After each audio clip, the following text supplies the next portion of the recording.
alleged incident. In a statement, Snyder said, "I want to unequivocally state this never happened."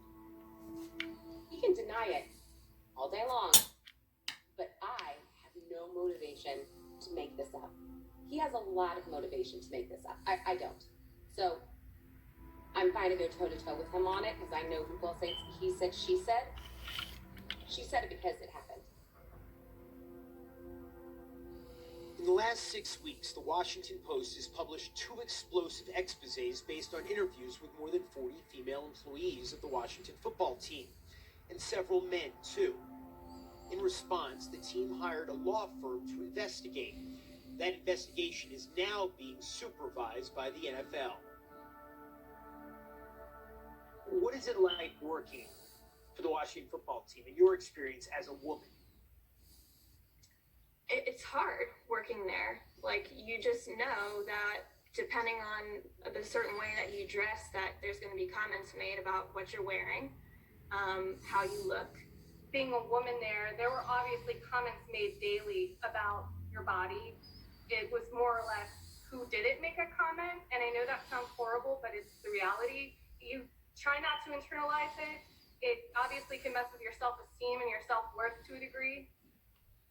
I was followed to my car by a player who I kept saying, "I don't want to go out with you. I don't want to go out. Please just leave me alone." And he'd follow me to my car. And I have my colleagues telling me, "Oh, just wait, and then, a couple days they'll get tired and they'll go chase somebody else." How is that acceptable? The women who spoke to us said not only were they routinely harassed, but that there was no process to address their mistreatment. How would you describe the human resources department at the team? Non-existent.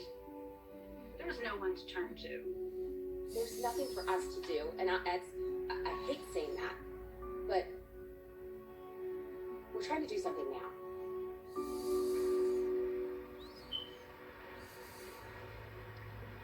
In 2008, Tiffany Scorby took part in the Washington cheerleaders' annual swimsuit calendar shoot in Aruba. The calendar trip is probably one of the most exciting experiences every year when you're on the team.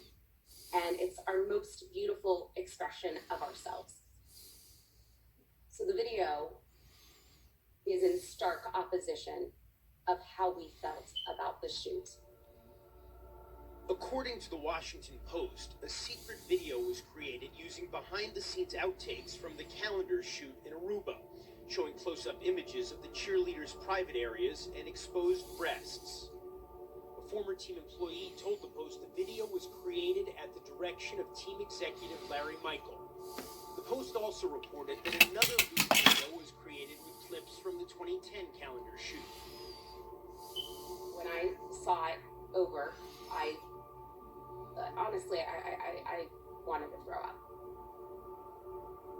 Back to back to back to back videos of them in ways that I know they would never want to be portrayed, and not what they signed up for.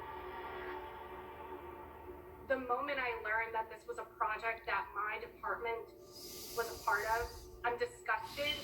It's a complete violation for women. In a statement, Snyder said he does not have any knowledge of the lewd calendar shoot videos.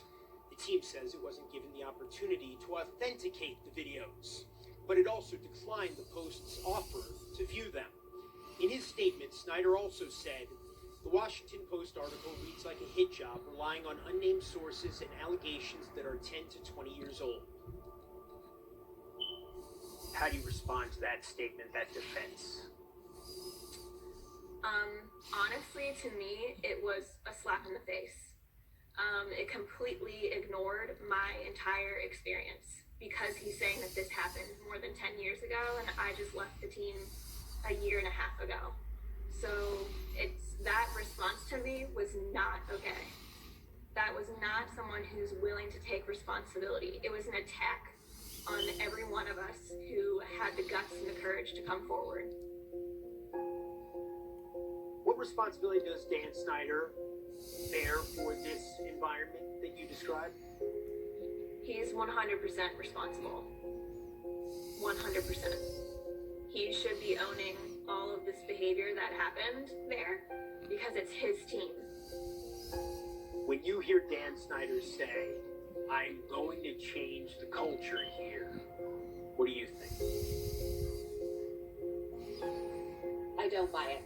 He's incapable of it. As long as he's part of the organization, as long as he's leading it, nothing's going to change. If the league has any value for women, including their fans, this is an opportunity to send a clear message that they're not going to tolerate this type of behavior. What do you think the NFL should do about Dan Snyder?